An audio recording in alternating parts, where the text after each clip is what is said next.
درود دوستای گلم، مرکوری هستم. خوش اومدید به سومین ویدیوی چنل من. امروز اومدم که بهتون یاد بدم چه جوری داری بازی میکنی کنارش پولم در بیاری. یعنی واقعا همچنان دارید بازی میکنید پول در نمیارید از بازی کردنتون. امروز یه بازیهایی بهتون معرفی میکنم که متوجه بشید از چه قراره. بازیهایی که هستش همه نوع رنج هست، بازیهای رایگانی که میشه ازش پول در آورد، بازیهایی که یکم شاید خریدش واسهتون سنگین باشه بخواید ازش پول در بیارید، و روال عادی 5-6 تا از بهترین بازیهایی که در حال حاضر خیلی خوب گلدشون خرید و فروش میشه، خیلی خوب میتونید نقدش کنید، خیلی خوب میتونید پول در بیارید. و یکی از این گیم هایی که دارم معرفی میکنم و خودم، و یکی دیگه از گیم هایی که دارم معرفی میکنم و یکی از دوستان نزدیکم هم داره بازی میکنه. و بریم به سراغ ادامه ویدیو که ببینیم این گیم ها از چه قرارن. اولین گیمی که وجود داره و مهمترین گیمی که از نظر من هستش و میتونیم داخلش سرمایه گذاری خوبی کنیم، پول خوبی در بیاری، ولی یه نکات منفی هم داره، World of Warcraft. که وارکرافت یه گیمیه که خیلی عمیقه، خیلی سابقه داره. فکر کنم خیلیاتون میشناسید وارکرافت رو. وارکرافت یه نسخه ای هستش به اسم ریتیل دراگون فلایت. دراگون فلایت اکسپنشن، هر اکسپنشن وارکرافت تقریبا 2 سال 1 سال و نیم 2 سال طول میکشه که عوض شه، و هر اکسپنشن رو شما خریداری میکنید به قیمت، حالا نسخه های متفاوت داره، مثلا 20 یورو، 50 یورو، 100 یورو که نسخه بیسیک و هیرویک و اپیکشه. و از همینجا شروع میشه کارتون توی وارکرافت. اما چه جوری و به چه مقدار شما پول در میارید داخل ورلد آف وارکرافت؟ نسخه های دیگه ای هم وجود داره، کلاسیک هاردکور، کلاسیک لیچ کینگ و کلاسیک را، که نسخه های دیگری از وارکرافتن که اینا نیاز به خرید اکسپنشن ندارن، فقط شما میتونید با خرید ماهانه گیم تایم، یعنی شما ماهانه یه چیزی حدود 13 یورو تا حالا از بیرون بخرید 18 یورو مثلا خرجش میکنید تا بتونید بازی کنید. و وقتی بازی میکنید داخل گیم یه گلد های تولید میشه، یه طلاهایی تولید میشه که اون طلاها به توی دنیای واقعی ارزش دارن و خرید و فروش روش ایجاد میشه. شما چطور میتونید این گلد ها رو در بیارید؟ با کلی کارها و ورک های مختلف وجود داره که حالا مثلا من 2 تاشو نام میبرم، هربوماین و اسکینینگ هستش که مثلا میتونید با برداشت یه سری آیتم، یه حالت کشاورزی هربوماین مثلا یه حالتیه که میتونید برداشت های انجام بدید که داخلش گلد وجود داشته باشه. این گلد ها مثلا هر 1000 تا، هر 10,000 تا، هر 100,000 تا یه قیمتی تو دنیای واقعی دارن که شرکت هایی هستن تو ایران که میتونید ازشون خرید انجام بدید. حالا اسم شرکت ها رو نام نمیبرم، اگه کسی خواست تو دیسکورد میتونه بهم پیام بده که بهتون معرفی کنم. و وارکرافت سه نسخه که نام بردم از اونها هم میتونید پول در بیارید، ولی اونها رایگانن، اکسپنشن نیاز نیست بخرید. فقط توی کلاسیک هاردکور که سرورش هم تازه 1-2 ماهی میشه که لانچ شده فرق میکنه این کم قضیهش. اونم اینجوریه که اگه شما یه هیروی بسازید داخلش و اگر یکی شما رو بکشه و یا بمیرید، اون هیرو حذف میشه، یعنی هر لولی تو هر مقطعی باشید حذف میشه، که واسه کسایی که سابقه خیلی زیادی توی وارکرافت دارن و خیلی با عشق و علاقه دنبالش میکنن. اما گیم بعدی نیو ورد هستش. نیو ورد که بر روی سرورهای آمازون هستش و مثل اینکه جدیدن از فیلتر هم در اومده و بدون وی پی ان و چیزهایی که وجود داره واسه ورود به بازی میتونید واردش بشید و لذت ببرید از گیم. نیو ورد هم یه چیزهایی تو سبک وارکرافت خودم بازیش نکردم، ولی رفیقایی دارم که دارن بازی میکنن همچنان و دارن ازش درآمد خوبی کسب میکنن. یه سبک استراتژیکه و این هم فقط یه بار خریدن گیمه و خیلی قیمتش ارزونتره نسبت به وارکرافت، ولی خب مطمئنا چون گیمش خیلی جدیدتره، پلیرهای کمتر و شاید ثبات کمتری هم داشته باشه. حالا تو کامنت ها بهم بگید کسایی که وارکرافت بازی میکنن که منم بدونم از چه قراره. شاید خودم اومدم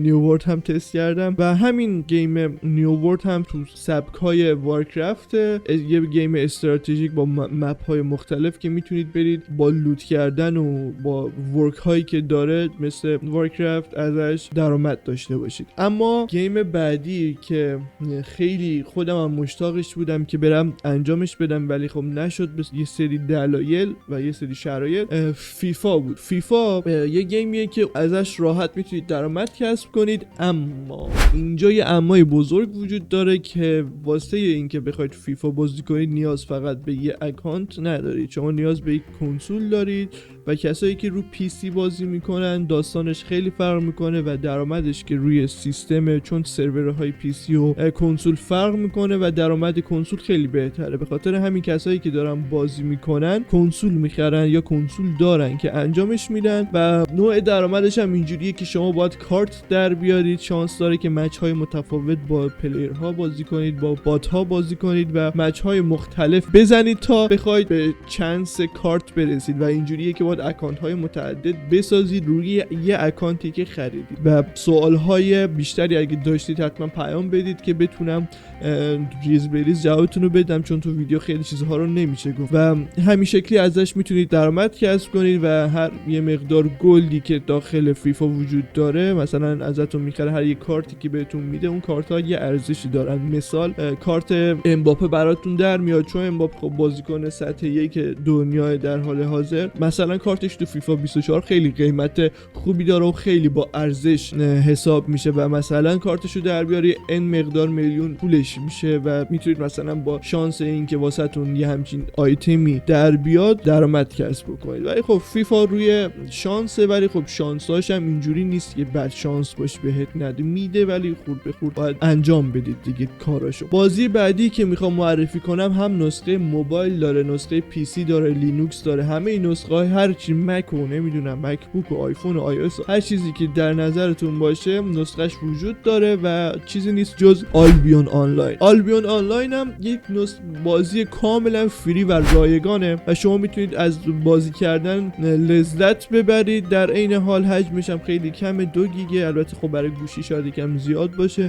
درآمد داخلش اینجوریه که میتونید از ست ها و آیتم هایی که رو خودتون میبندید بتونید بفروشیدش، یا مثلا یه جاهایی از مپ وجود داره که بتونید پلیر ها رو بزنید و ست اونا رو بردارید و سیلور هایی که از اون گیم در میارید رو یکی رو پیدا کنید که بخرندش. من ندیدم زیاد توی سرورهای دیسکورد و اینا که بخوان گلد آلبیون آنلاین ازتون بخرن، ولی گیلد مستر هایی هستن که صاحب گیلدن، چه ایرانی چه خارجی، که گلداتون رو ازتون میخرن، یعنی سیلوراتون رو ازتون میخرن و میتونید درآمد داشته باشید. مثلا میتونید یکی رو توی یه فایت شکست بدید، ولی آلبیون اینجوریه که ممکن هم هست درآمد از دست بدید، ولی اگر بازیش رو بلد بشید خوب اینجوری نیست که بیشتر از دست بدید، یعنی شرط بندی طور نیست، بیشتر میتونید در بیارید. بازی بعدی که وجود داره و من زیاد راجبش اطلاعات ندارم، فقط دیدم راجبش که صحبت میکنن و میگن که درآمد داره و دیدم که گلدش خرید و فروش میشه، بازی لاست آرک هستش که لاست آرک هم یه گیمیه در یه حالت استراتژیک و میتونید پلی بدید. درآمد لاست آرک هم دقیقاً همین شکلی از دانجن و گلد هایی که به دست میارید و خیلی گیم خوبیه نسبت به حالا مثلا آلبیون، خیلی گرافیکی تره. روز اوایلی که اجرا شده بود درآمد خیلی بهتری داشت، گلدش خیلی با ارزش بود، خیلی ترکون گیمش، اما الان خیلی افت کرده، خیلی گلداش ضعیفتر شده، اما باز چون رایگان ارزش داره که پلی بدید و حالا یه چیزی هم کنارش در بیارید. اما همه این گیم ها نیاز دارن که شما یه آموزشی قبلش ببینید، یا مثلا اینجوری نباشه که من معرفی کردم فرداش بری بخری بگی این درآمدش چجوریه.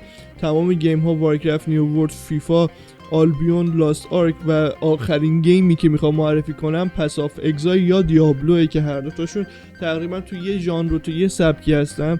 این رو بهتون بگم که این گیم ها همشون نیاز به آموزش دارن و دیابلو 4 هم حدودا 2 ماه 3 ماه پیش بود فکر کنم لانچ شد سروراش و خیلی ترکون اوایلش که اومد، خیلی استریم شد، شراود استریمش کرد و کلی ویو کلی پلیر گرفت، اما دوباره در حال سقوطه.